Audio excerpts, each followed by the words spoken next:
পলাশবাৰীৰ নাহিৰাৰ বিৰল ঘাটত মৃতদেহ উদ্ধাৰ। নিজৰ নগলৰ মুখতে উদ্ধাৰ টিকেন দাস নামৰ ৩৫ বছৰীয়া লোকজনৰ মৃতদেহ। নিজ পুত্ৰৰ মৃতদেহ দেখি কান্দোনত ভাগি পৰিছে পিতৃ মাতৃ।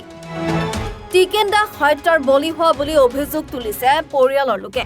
ঘটনাস্থলীত উপস্থিত হৈছে বিজয়নগৰ আৰক্ষী।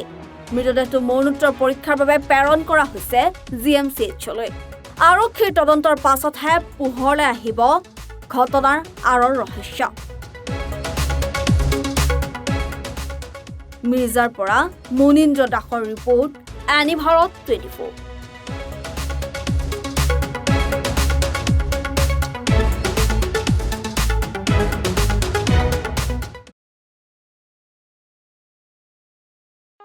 ৰব, আপুনি যে এটা অপৰাধ কৰিবলৈ গৈ আছে, আপুনি জানেনে? এই নাবালিকা গৰাকীক এতিয়াই বিয়াত বহোৱাটো যে এটা অপৰাধ, আপুনি জানেনে? অপৰাধ কেনেকৈ?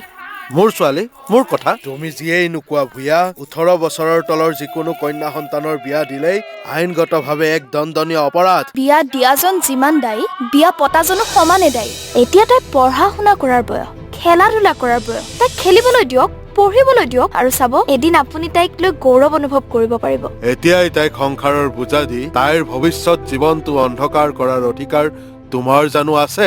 মোৰ ভুল হৈ গ'ল মাজনী, মোক ক্ষমা কৰিবা। শিক্ষা ল'ৰা ছোৱালী উভয়ৰে প্ৰাপ্য আৰু অধিকাৰ। আপোনাৰ কন্যা সন্তানক তাইৰ এই প্ৰাপ্যৰ পৰা বঞ্চিত নকৰাব। বাল্য বিবাহ ভাৰতীয় আইনৰ দ্বাৰা বিহিত এক দণ্ডনীয় অপৰাধ। এনে অপৰাধ কৰি আপোনাৰ কন্যা সন্তানৰ ভৱিষ্যত অন্ধকাৰৰ মাজলৈ ঠেলি নিদিব। নমস্কাৰ, মই অজয় ফুকন আৰু এইখিনিতে সমূহ এনি ভাৰত চেনেলটোৰ যিসকল কৰ্মকৰ্তা আছে সকলোৰে মোৰ ফালৰ পৰা শুভেচ্ছা জ্ঞাপন কৰিছোঁ। অসমৰ আচলতে সংবাদ জগতত নতুনকৈ আচলতে এটি আত্মপ্ৰকাশ ঘটিছে আমাৰ নিউজ চেনেল এনি ভাৰত, আৰু এনি ভাৰতৰ এটা খুব ধুনীয়া এটা অনুষ্ঠান হ'বলৈ গৈ আছে। সকলোৱে জানে আমাৰ সকলোৰে মৰমৰ হাৰ্টথ্ৰব জুবিন গাৰ্গৰ গানে কি আনে, আচলতে জুবিনদাৰ সেই গীতৰ আধাৰত আমাৰ হিৰুদাই লিখা সেই গীতটি গানে কি আনে, এই গানে কি আনে নামৰ এটি তেওঁলোকে সাংগীতিক ৰিয়েলিটি শ্ব' কৰিবলৈ গৈ আছে।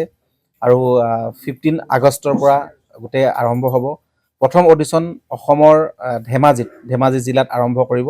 গতিকে সমূহ যিসকল প্ৰতিভা আছে, যিসকলে গান ভাল পায়, যিসকলে তেওঁলোকৰ নিজৰ প্ৰতিভা আচলতে দেখুৱাব বিচাৰে, এই ৰিয়েলিটি শ্ব'ত গানে কি আনে এই প্ৰতিযোগিতাত অংশগ্ৰহণ কৰক আৰু খুব ধুনীয়া আপোনালোকে সুবৰ্ণ সুযোগ লাভ কৰিব। লগতে ইয়াতে পুৰস্কাৰ আছেই, বিভিন্ন ধৰণৰ উপহাৰো আপোনালোকে লাভ কৰিব, আৰু লগতে এগৰাকী প্ৰতিষ্ঠিত আচলতে এগৰাকী শিল্পী হিচাপে অসমৰ সাংস্কৃতিক জগত আপোনালোক প্ৰতিষ্ঠা লাভ কৰিব। গতিকে গোটেই অনুষ্ঠানটোলৈ মোৰ ফালৰ পৰা শুভকামনা থাকিল, আৰু লগতে এই অনুষ্ঠানটোত আপোনালোকে অংশগ্ৰহণ কৰিব। আমিও আছোঁ আৰু সকলোকে আমি লগ পাম। ধন্যবাদ।